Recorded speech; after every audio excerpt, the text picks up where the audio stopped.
नमस्कार। आज हम बात करने वाले हैं एक बहुत ही प्रभावशाली किताब के बारे में, जी। जेम्स क्लियर की एटॉमिक हैबिट्स। हाँ, बिल्कुल। ये किताब इस बारे में है कि कैसे रोजमर्रा की छोटी छोटी आदतें, जो मतलब लगभग दिखती भी नहीं, जी। वो वक्त के साथ कितने बड़े, कितने आश्चर्यजनक नतीजे दे सकती हैं। और इसकी खास बात यह है कि ये लेखक की अपनी कहानी से शुरू होती है ना? हाँ, वही।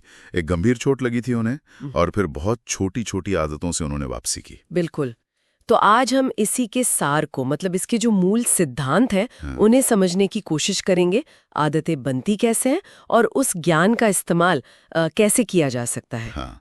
हमारे पास जो स्रोत हैं वो क्लियर की किताब के ही सबसे अहम हिस्से हैं, और हमारी कोशिश रहेगी कि उन मुख्य विचारों को निकालें जो शायद, जैसे आपने कहा, किसी के लिए उपयोगी हों, खासकर अगर कोई इन विचारों का एक साफ और यादगार सारांश बनाना चाहता हो, जैसे कि यूट्यूब वीडियो वगैरह के लिए। सही है।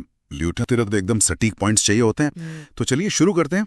देखते हैं कि ये जो छोटी आदतें हैं, इनमें इतनी शक्ति क्यों होती है। ये थोड़ा अजीब लगता है ना कि इतने मामूली से बदलाव इतना बड़ा असर कैसे डाल सकते हैं। यहीं पर वो कंपाउंडिंग का सिद्धांत, मतलब चक्रवृद्धि ब्याज वाला आइडिया काम आता है। अच्छा। सोचिए, अगर आप रोज सिर्फ 1% बेहतर होते हैं तो साल खत्म होते होते आप लगभग 37 गुना बेहतर हो सकते हैं। 37 गुना? हाँ, लेकिन इसका उल्टा भी उतना ही सच है। अगर रोज 1% खराब होते गए तो आप लगभग 0 पर पहुंच जाते हैं। बाप रे।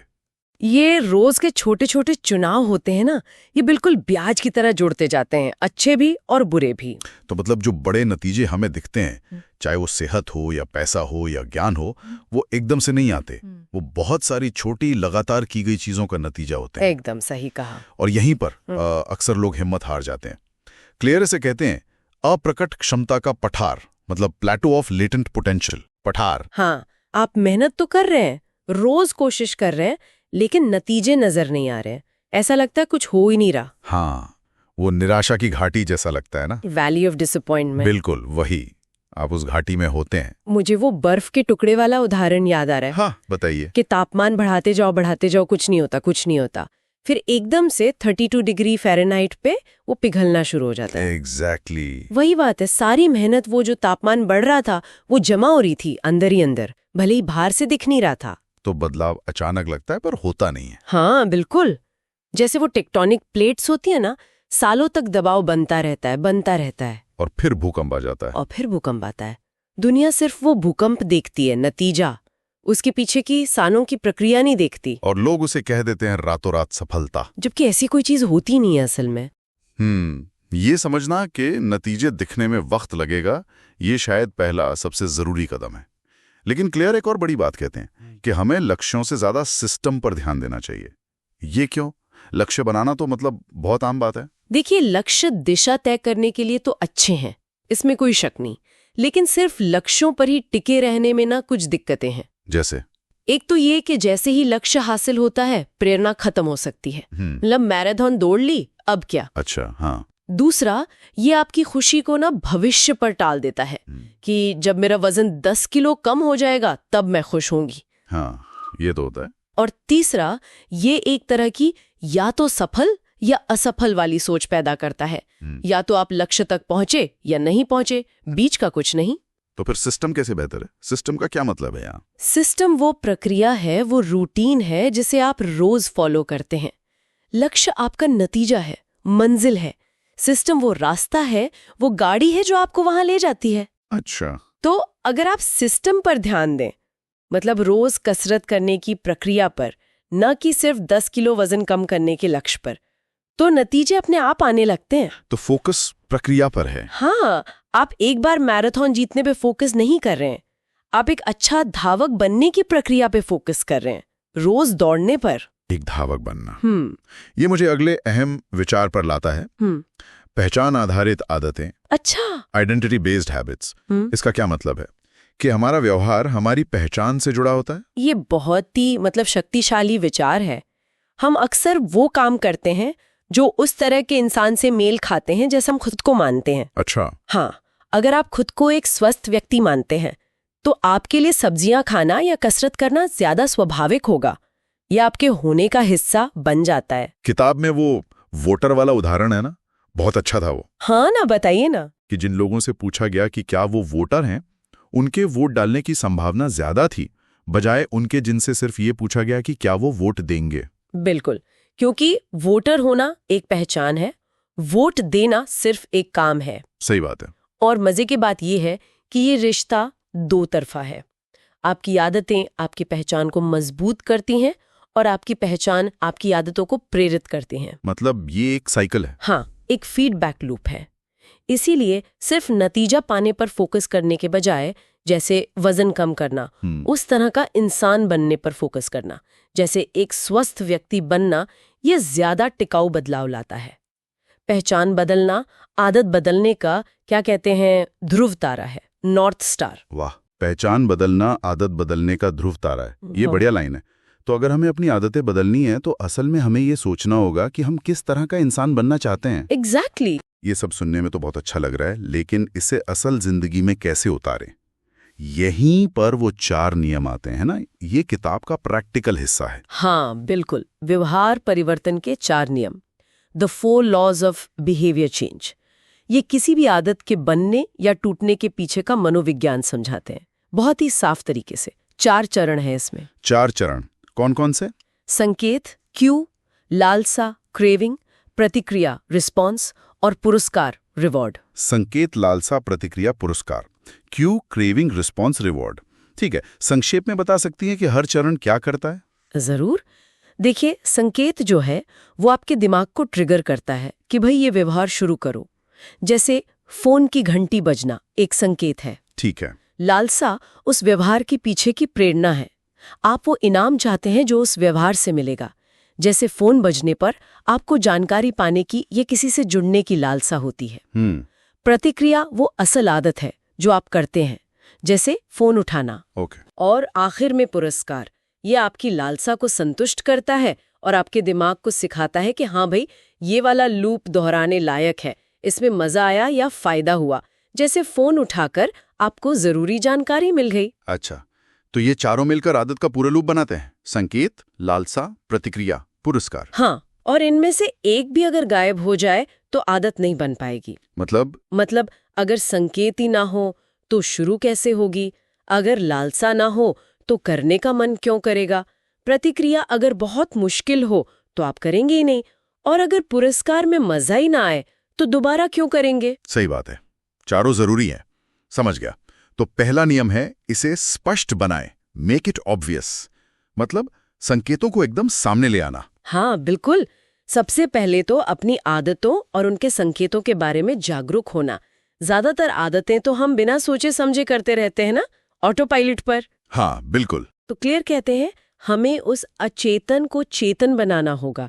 मतलब जानना होगा कि कौन सी चीज हमें क्या करने पे मजबूर कर रही है। इसके लिए कोई तरीका है? हाँ, किताब में कई तरीके हैं। एक बहुत ही प्रैक्टिकल तरीका है हैबिट स्टैकिंग। हैबिट स्टैकिंग ये क्या है? ये बहुत सरल और असरदार है। आप एक नई आदत को अपनी किसी पुरानी, पहले से जमी हुई आदत के ठीक बाद जोड़ देते हैं। इसका फॉर्मूला जैसे है, पुरानी आदत के बाद मैं नई आदत करूंगी। अच्छा, जैसे सुबह कॉफी बनाने के बाद मैं 1 मिनट मेडिटेशन करूंगा। बिल्कुल। या रात को ब्रश करने के बाद मैं 2 मिनट फ्लॉस करूंगी। ये आपकी मौजूदा रूटीन का फायदा उठाता है, आपको अलग से याद नहीं रखना पड़ता। ये बढ़िया है। और क्या है स्पष्ट बनाने में? अपने माहौल को डिजाइन करना, एनवायरनमेंट डिजाइन। मतलब अच्छी आदतों के संकेतों को अपने आसपास दर्शनीय बनाना, एकदम सामने रखना।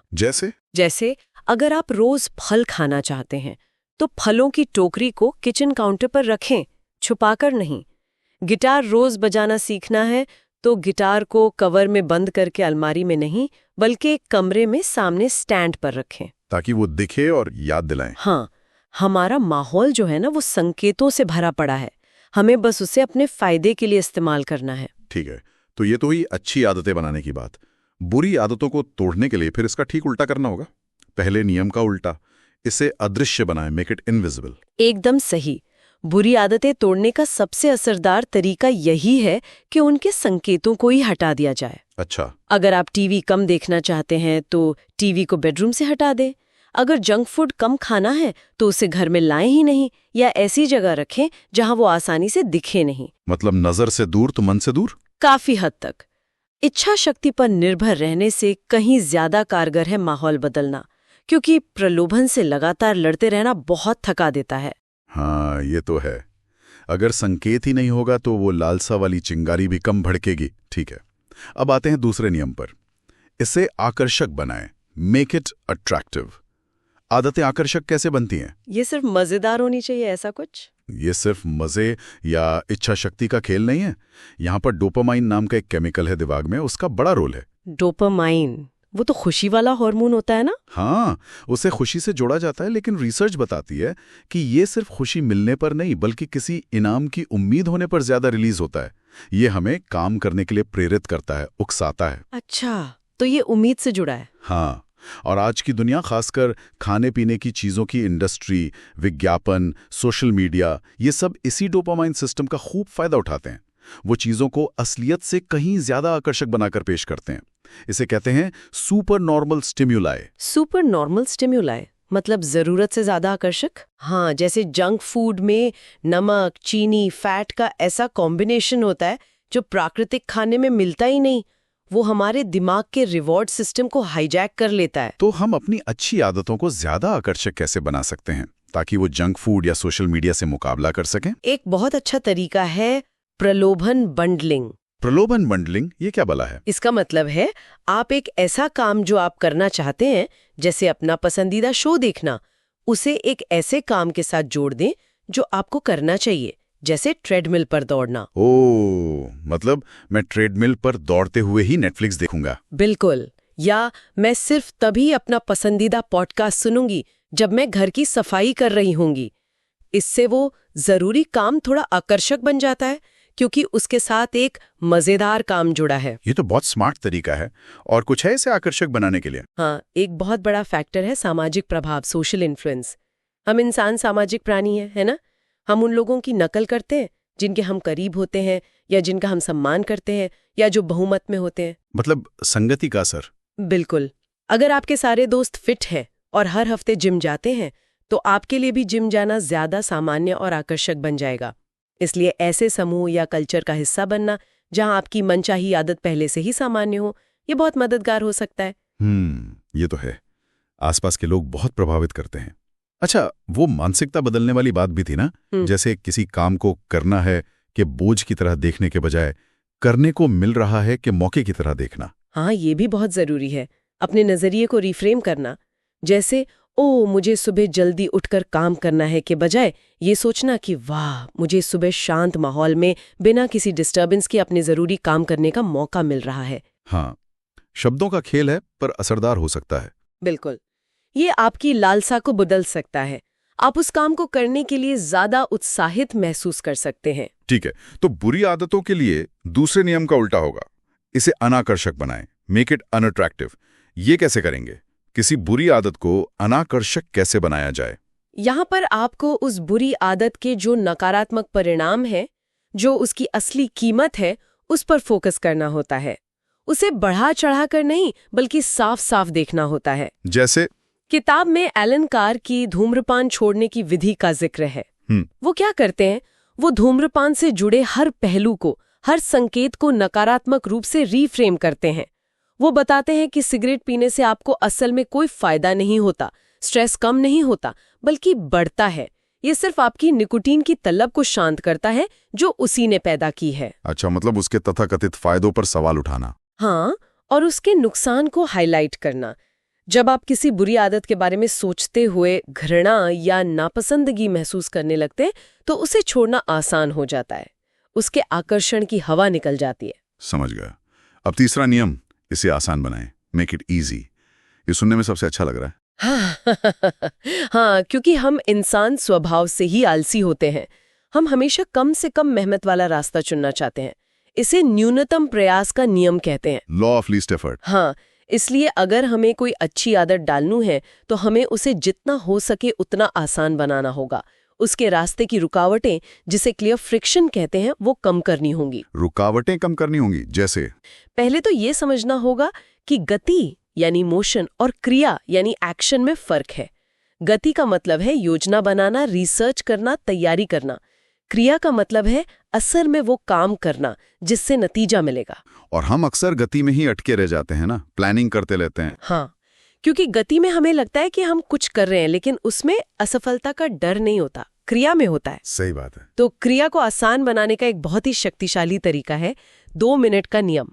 2 मिनट रूल, ये क्या है? इसका सिद्धांत है कि कोई भी नई आदत जब आप शुरू करें तो उसे इतना छोटा कर दें कि वो 2 मिनट या उससे भी कम में हो जाए। सिर्फ 2 मिनट? हाँ, जैसे रोज 1 घंटा किताब पढ़ना। ये लक्ष्य बहुत बड़ा लग सकता है, इसे बदल दीजिए, रोज 1 पेज पढ़ना। इसमें 2 मिनट भी नहीं लगेंगे। रोज 30 मिनट योगा करना बन जाता है योगा मैट बिछाना। अरे मतलब शुरुआत करनी है बस। एग्जैक्टली ये एक गेटवे हैबिट की तरह काम करता है, दरवाजा खोलने वाली आदत। क्योंकि किसी भी काम को शुरू करने ही अक्सर सबसे मुश्किल हिस्सा होता है। एक बार आपने योगा मैट बिछा लिया तो शायद आप 2 आसन कर ही लेंगे। एक बार आपने दौड़ने वाले जूते पहन लिए तो शायद आप घर के बाहर निकल ही जाएंगे। ये तो कमाल का है। पहले आदत को स्थापित करना है, फिर भले ही उसे धीरे धीरे बढ़ाएं। हाँ, क्लियर कहते हैं, स्टैंडर्डाइज बिफोर यू ऑप्टिमाइज। पहले आदत को नियमित बनाएं, फिर उसे बेहतर बनाने की सोचें। और इसे आसान बनाने में माहौल को तैयार करना भी मदद करता है। जैसे रात को ही अगले दिन जिम जाने के कपड़े निकाल कर रख लेना, सुबह उठकर सोचना नहीं पड़ेगा। हाँ, ये छोटी छोटी चीजें बहुत फर्क डालती हैं। तो तीसरे नियम का उल्टा बुरी आदतों के लिए, इसे मुश्किल बनाएं, मेक इट डिफिकल्ट। बिल्कुल, यहाँ हम जानबूझकर रुकावटें बढ़ाते हैं, बुरी आदत को करना मुश्किल बना देते हैं। जैसे अगर आप अपने फोन पर बहुत ज्यादा वक्त बिताते हैं तो उसे रात को दूसरे कमरे में चार्ज पर लगाएं, या काम करते समय उसे ड्रॉअर में बंद कर दें। सोशल मीडिया ऐप्स को होम स्क्रीन से हटा दें या डिलीट ही कर दें। मतलब पहुंच से दूर करना। हाँ, टीवी का प्लग निकाल कर रख दें। हर बार देखने के लिए प्लग लगाना पड़ेगा, ये एक एक्स्ट्रा स्टेप है, एक रुकावट है। किताब में प्रतिबद्धता उपकरणों का भी जिक्र था, वो क्या चीज है? वो विक्टर ह्यूगो वाली कहानी थी शायद। हाँ, वो मजेदार कहानी है। कहा जाता है कि जब उन्हें लिखने की डेडलाइन पूरी करनी थी और वो टालमटोल कर रहे थे, तो उन्होंने अपने नौकर से कहा कि उनके सारे कपड़े कहीं बंद कर दें, सिवाय एक शॉल के, ताकि वो बाहर ही ना जा सकें। हाँ, उन्हें घर पर रहकर लिखना ही पड़ा। ये एक चरम उदाहरण है, लेकिन सिद्धांत ये है कि आप वर्तमान में कुछ ऐसा करते हैं जो आपके भविष्य के व्यवहार को नियंत्रित करता है। आप अपने भविष्य के आप को सही काम करने के लिए मजबूर करते हैं। जैसे किसी दोस्त को पैसे देना और कहना कि अगर मैंने कल सुबह कसरत नहीं की तो ये पैसे तुम्हारे। हाँ, ये भी एक कमिटमेंट डिवाइस है। या आजकल टेक्नोलॉजी का इस्तेमाल कर सकते हैं, वेबसाइट ब्लॉकर्स लगा सकते हैं, सेविंग के लिए ऑटोमेटिक कटौती सेट कर सकते हैं। ये सब बुरी आदतों को मुश्किल बनाते हैं और अच्छी आदतों को आसान। ये दिलचस्प है, खुद के लिए ही जाल बिछाना। ठीक है, अब चौथा और आखिरी नियम, इसे संतोषजनक बनाएं, मेक इट सेटिस्फाइंग। ये क्यों जरूरी है? ये शायद सबसे बुनियादी नियम है, मनोविज्ञान का एक मौलिक नियम है। जिस व्यवहार का पुरस्कार मिलता है वो दोहराया जाता है। हमारा दिमाग संतुष्टि चाहता है। अच्छा, अगर कोई अनुभव करने के बाद अच्छा लगता है, संतोष मिलता है, तो हमारा दिमाग कहता है हाँ, ये दोबारा करना है। दिक्कत यह है, जैसा हमने पहले बात की, कि अच्छी आदतों का इनाम अक्सर देर से मिलता है। हाँ, जैसे आज जिम जाने का फायदा तो महीनों बाद दिखेगा, लेकिन चॉकलेट केक खाने का मजा तो तुरंत जीभ पर आ जाता है। बिल्कुल, हमारा दिमाग हजारों सालों में तत्काल संतुष्टि के लिए विकसित हुआ है। शिकार किया, खाया, मजा आया। लेकिन आज की दुनिया में हमें देर से मिलने वाले इनामों के लिए काम करना पड़ता है, पढ़ाई, बचत, सेहत। और हमारा पुराना दिमाग इसके लिए तैयार नहीं है। कोई छोटा सा इनाम, कोई संतुष्टि का एहसास तुरंत मिलना चाहिए। जैसे क्या कर सकते हैं? जैसे हर बार जब आप अपना कोई अच्छा काम पूरा करें, मान लीजिए कसरत, तो कैलेंडर पर एक बड़ा सा लाल क्रॉस लगा दें। वो क्रॉस देखना, वो स्ट्रीक बनते देखना अपने आप में संतोषजनक होता है। हाँ, ये तो मैंने किया है, अच्छा लगता है। या जैसे किताब में उस कपल का उदाहरण है जो यूरोप घूमने के लिए पैसे बचा रहे थे। उन्होंने तय किया कि जब भी वो बाहर खाना खाने का मन होने पर घर पर खाएंगे, तो वो बचे हुए पैसे एक अलग यूरोप ट्रिप वाले अकाउंट में डाल देंगे। उस अकाउंट को बढ़ते देखना उनके लिए तत्काल इनाम था। वाह, ये तो बढ़िया तरीका है। वो पाकिस्तान में हाथ धोने वाली कहानी भी शायद इसी से जुड़ी है, सेफगार्ड साबुन वाली। हाँ, बिल्कुल। वहाँ हाथ धोने की आदत डालने के लिए जो साबुन बनाया गया, उसे खास तौर पर बहुत अच्छी खुशबू वाला और खूब सारा झाग बनाने वाला बनाया गया। हाथ धोने का जो अनुभव था उसे ही सुखद बना दिया। तो लोगों को हाथ धोने में मजा आने लगा। हाँ, उन्हें तत्काल संतुष्टि मिली। सिर्फ ये जानना काफी नहीं था कि हाथ धोना सेहत के लिए अच्छा है, अनुभव को संतोषजनक बनाना पड़ा। हैबिट ट्रैकिंग मतलब अपनी आदतों को ट्रैक करना, वो भी इसी में आता है। हाँ, हैबिट ट्रैकिंग बहुत शक्तिशाली है। अपनी प्रगति को ट्रैक करना, चाहे किसी ऐप में हो, डायरी में हो या कैलेंडर पर क्रॉस लगाकर, ये कई तरह से मदद करता है। ये आपको जागरूक रखता है, प्रेरित करता है और सबसे जरूरी, ये अपने आप में संतोषजनक होता है। आप वो लगातार बनती हुई लकीर या स्ट्रीक को तोड़ना नहीं चाहते। सही बात है, वो स्ट्रीक बचाने का प्रेशर काम करता है। तो अब चौथे नियम का उल्टा, इसे असंतोषजनक बनाएं। मेक इट अनसैटिस्फाइंग, बुरी आदतों के लिए। हाँ, यहाँ पे तत्काल सजा या दर्द का सिद्धांत काम करता है। अगर किसी बुरी आदत को करने का नतीजा तुरंत भुगतना पड़े, बुरा महसूस हो, तो हम उसे करने से बचेंगे। तुरंत सजा कैसे? इसके लिए आदत अनुबंध, हैबिट कॉन्ट्रैक्ट्स और जवाबदेही साझेदार, अकाउंटेबिलिटी पार्टनर्स बहुत कारगर हैं। आदत अनुबंध मतलब कोई कॉन्ट्रैक्ट साइन करना? हाँ, आप बाकायदा लिखकर एक अनुबंध बना सकते हैं जिसमें आप अपनी बुरी आदत न करने का वादा करते हैं और अगर आप वो वादा तोड़ते हैं तो उसकी सजा भी तय करते हैं। जैसे अगर मैंने हफ्ते में 3 बार से ज्यादा जंक फूड खाया तो मुझे अपने दोस्त को 500 रुपए देने होंगे। अच्छा, और जवाबदेही साझेदार मतलब कोई ऐसा दोस्त या पार्टनर या कोच जिसे आप अपनी प्रगति रिपोर्ट करते हैं। सिर्फ ये जानना कि कोई और भी देख रहा है कि आपको किसी को जवाब देना है, यही बहुत बड़ा फर्क डाल देता है। हाँ, शर्मिंदगी का डर काम करता है। बिल्कुल। जब कोई और शामिल होता है तो आपकी सामाजिक प्रतिष्ठा दांव पर लग जाती है। आलस करने या वादा तोड़ने की एक तत्काल कीमत चुकानी पड़ती है जो उसे असंतोषजनक बनाती है। समझ गया। तो ये थे व्यवहार परिवर्तन के 4 नियम। स्पष्ट बनाओ, आकर्षक बनाओ, आसान बनाओ, संतोषजनक बनाओ, और बुरी आदतों के लिए इनकी ठीक उलट। क्या इनके अलावा भी कुछ एडवांस बातें हैं किताब में? हाँ, कुछ उन्नत रणनीतियां भी हैं। एक बहुत जरूरी बात है सही खेल चुनना, मतलब ऐसी आदतें चुनना जो आपकी प्राकृतिक प्रतिभा और झुकाव से मेल खाती हों, अपनी ताकत के हिसाब से। हाँ, किताब में माइकल फेल्प्स तैराक और हिचम एल्गेरोस धावक का उदाहरण है। उनकी शारीरिक बनावट ही उनके खेल के लिए एकदम सही थी। जिस क्षेत्र में आपको थोड़ी प्राकृतिक बढ़त हासिल है, वहां आदतें बनाना आसान भी होता है और ज्यादा संतोषजनक भी। अपने जीन्स के खिलाफ लड़ने से बेहतर है उनके साथ काम करना। बात तो सही है। और दूसरा है गोल्डीलॉक्स नियम। इसका मतलब है कि हमें वो काम करने में सबसे ज्यादा मजा आता है और प्रेरणा मिलती है जो हमारी वर्तमान क्षमता के ठीक किनारे पर हो। न बहुत आसान कि बोर हो जाए, न बहुत मुश्किल कि हिम्मत हार जाए। मतलब चुनौती का सही स्तर। ठीक है, समझ गया। लेकिन यहाँ एक और बड़ी चुनौती आती है, बोरियत। जब आप किसी चीज में अच्छे होने लगते हैं तो रोज की प्रैक्टिस उबाऊ लगने लगती है। हाँ, ये तो होता है। शुरू का जोश खत्म हो जाता है। यहीं पर पेशेवर और शौकिया लोगों में फर्क पता चलता है। सफल लोग वो होते हैं जो रोज की प्रैक्टिस की उस बोरियत को झेल पाते हैं, तब भी जब उनका मन नहीं कर रहा होता। वो बस करते जाते हैं। वो शेड्यूल पर टिके रहते हैं, मूड पर नहीं। मतलब बोरियत से प्यार करना सीखना होगा। ये तो मुश्किल है। हाँ, या कम से कम उसे सहना सीखना होगा। ये मानना होगा कि प्रगति हमेशा रोमांचक नहीं होती। ज्यादातर समय वो बस लगातार काम करते रहना होता है। ये गहरी बात है। अच्छा, अंत में क्या इन सब आदतों, नियमों का कोई बड़ा मतलब भी है? खुशी या जीवन में संतुष्टि से कोई कनेक्शन? हाँ, क्लियर। इस पर भी बात करते हैं। वो कहते हैं कि खुशी कोई ऐसी चीज नहीं है जिसका पीछा किया जा सके। ये अक्सर अच्छे कर्मों का सही दिशा में बढ़ने का एक उप उत्पाद, बाई प्रोडक्ट होती है। तो खुशी मिलती है, ढूंढी नहीं जाती। कुछ ऐसा ही। और असली संतुष्टि शायद तब मिलती है जब हमारी चाहत, वांटिंग कम हो जाती है, जब हम जो हमारे पास है उससे खुश रहना सीखते हैं। और अंततः हमारे कर्म ही हमारी असली प्रेरणाओं को दर्शाते हैं।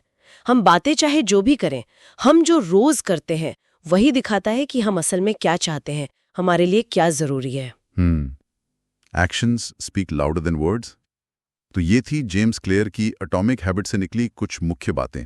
एक तरह से गहन विश्लेषण, छोटी आदतें, सिस्टम पर फोकस, पहचान का महत्व और वो 4 नियम। हाँ, बिल्कुल।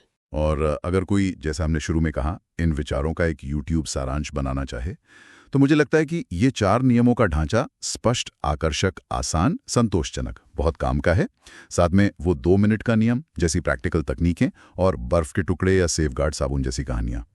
हाँ बिल्कुल, ये चीजें याद रखने में आसान होती हैं और कॉन्सेप्ट को समझने में मदद करती हैं। वो मुख्य संदेशों को स्पष्ट और यादगार बनाती हैं। और शायद सबसे बड़ा टेक अवे यही है कि छोटे लगातार कदम कैसे मिलकर एक बड़ी यात्रा तय करते हैं। निराश न हो अगर नतीजे तुरंत ना दिखें। बिल्कुल। तो आज सुनने वालों के लिए एक सोचने की बात छोड़ जाते हैं। अगर आपकी आज की आदतें उस पहचान की तरफ इशारा नहीं कर रही जो आप असल में बनना चाहते हैं, तो वो कौन सी सिर्फ 1-2 मिनट की गेटवे हैबिट है जिसे आप आज ही शुरू कर सकते हैं ताकि उस दिशा में पहला छोटा सा कदम बढ़ा सकें? एक छोटा कदम, लेकिन शुरुआत तो वहीं से होती है ना?